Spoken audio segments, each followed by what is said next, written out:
සරල වශයෙන් කියනවා නම් ගර්භාෂය ඇතුලේ ඒ කියන්නේ ඒ තියෙන සිවියට අපි කියනවා එන්ඩෝමෙට්‍රියම් කියලා. එහෙම ඒ වචනෙන් තමයි මේ එන්ඩෝමෙට්‍රියෝසිස් කියන ඊනමත් එන්නේ. ඒ සෛල තියෙන්න ඕන ගර්භාෂයේ ඇතුලේ විතරමයි. ඒ සෛල ගර්භාෂයෙන් පිට වෙන තැන්වල පැලවෙනවා කියලා සිංහලෙන් සරල වශයෙන් අපිට කියන්න පුළුවන්. මේ සෛල ඒ පැලවුණාම ඔසප් වෙන කාලය වෙනකොට මේ සෛල වලිනුත් රුධිරය වහනය වෙන්න පටන් ගන්නවා. එතකොට වෙන්නේ මේ සෛල වලින් එන ඒ රුධිරයට ශරීරයෙන් පිට වෙන්න විදියක් නැති වෙනවා. එම නිසා මෙතන තෙරපීමක් ඇති වෙනවා. අනිත් එක තවත් වෙන ප්‍රතික්‍රියා ඇති වෙනවා මේ පටකවල. ඒ නිසා ඒ අවයව එකට ඇලෙන්න බලනවා. අන්න ඒ ප්‍රතික්‍රියා තමයි මේ අසනීපයේදී වෙන්නේ.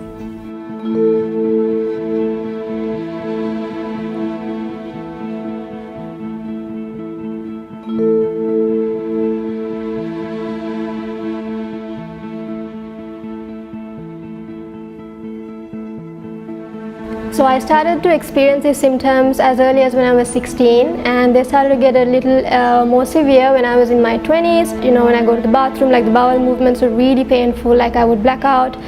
And ovulation pain I feel like, you know, something's coming out of me. And chronic fatigue, like, you know, a bus has hit me and all I did was just come out of the shower. So, and when I speak to women about it, they also just say, you know, period pain is normal. අපිට පෙනෙන දෙයක් තමයි අර මුලින්ම රෝග ලක්ෂණ ඇති වෙන්න පටන් ගත්ත වකවානුවේ ඉඳන් අවුරුදු 7ත් 10ත් අතර විතර කාලයක් යනවා හරි රෝග නිර්ණයකට පැමිණෙන්න එන්ඩෝමෙට්‍රියෝසිස් තියෙන කාන්තාවන්ට. ඒකට ප්‍රධාන හේතු කීපයක් තියෙනවා. හුඟක් ඒවා සමාජීය හේතු. හුඟක් වෙලාවට අපි අපේ දර්මියන්ට කාන්තාවන්ට කියන්නේ ඔසප් වෙන කාලයේ වේදනාව සාමාන්‍ය දෙයක්. ඒක උහුලගෙන ඉන්න ඕන දෙයක්. ඒක කාන්තාවකගේ ජීවිතයේ කොටසක් කියලා. Deep inside, I knew that something was wrong, that this cannot be a normal life.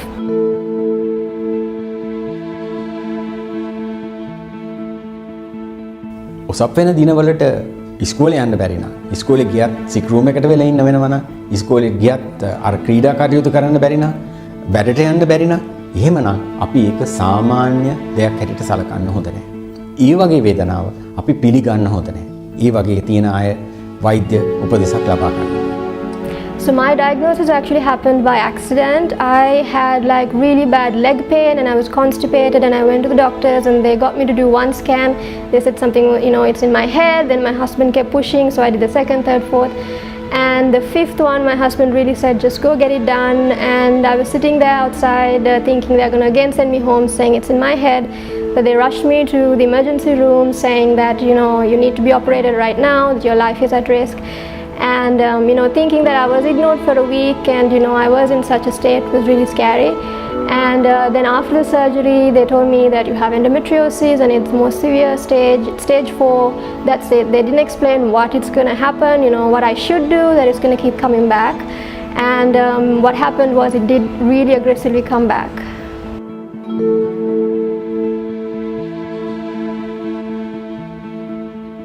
හුඟක් විදිවලින් ප්‍රතිකාර කරන්න පුළුවන්. සමහර විට සරල ඖෂධ වලින් මේකට අපට විසඳුමක් ලබා දෙන්න පුළුවන්. හැබැයි සමහර අය ඉන්නවා මේ ඖෂධ වලින් මේ සුවයක් ලබා දෙන්න බෑ. ඒ අයගේ අපට ශල්‍ය කර්මයකට යන්න වෙනවා. එතනත් වැදගත් කරුණක් තියෙනවා. අපි අද නිර්දේශ කරන්නේ එන්ඩෝමෙට්‍රියෝසිස් අසනීපයට ශල්‍ය කර්මයකට යනවා නම් ලැපරොස්කෝපි ක්‍රමයට තමයි ඒක කරන්න ඕන කියලා. ඒකේ විශේෂ වාසි තියෙනවා එන්ඩෝමෙට්‍රියෝසිස් අසනීපේ තියෙන අයගේ ශල්‍ය කර්මවලදී. එතකොට මේ ලැපරොස්කෝපි ක්‍රමයට ඒ ප්‍රතිකර්මය ලබා ගන්න පහසුකම් දැන් ලංකාවේ හුඟක් රෝහල් වල තියෙනවා. පිටතල පළාත්වල අපේ රජයේ රෝහල් වල. I started researching, you know, and saw a connection with diet, yoga, and I started doing trial and error and recording. And in the same time, I met this amazing endo specialist. Thanks to him and my changed lifestyle, you know, I have been pain-free for 5 years now. එන්ඩෝමෙට්‍රියෝසිස් ගැන ඒ සාකච්ඡාව හුඟක් දුරට වෙන්නේ නැත්තේ අපි සාමාන්‍යයෙන් රටක් හැටියට ජාතියක් හැටියට අර ප්‍රජනන අධ්‍යාපනය ගැන එච්චර අවධානමක් යොමු කරලා නැහැ. මම හිතන්නේ මේක ගැන අපි විවෘතව කතා කරන්න යන්න ඕන. Through the journey, I can say that the struggle is real, but I am happy I took action to turn things around and say that I am an end survivor.